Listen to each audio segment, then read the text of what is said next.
Amonatning eng kattasi o'zimizga amonatmiz.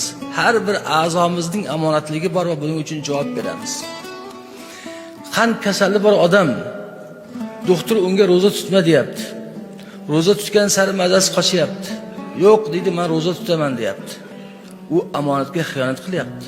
Chunki roza qadar uning joni qadrli unga.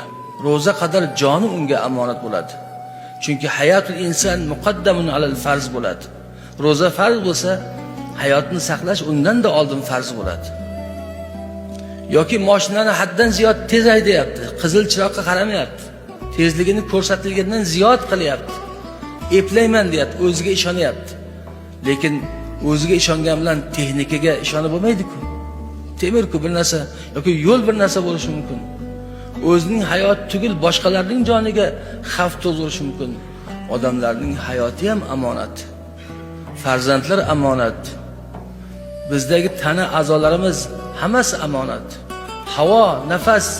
Hozir O'zbekiston, Toshkent xalqiday havoning haqiqiy amonat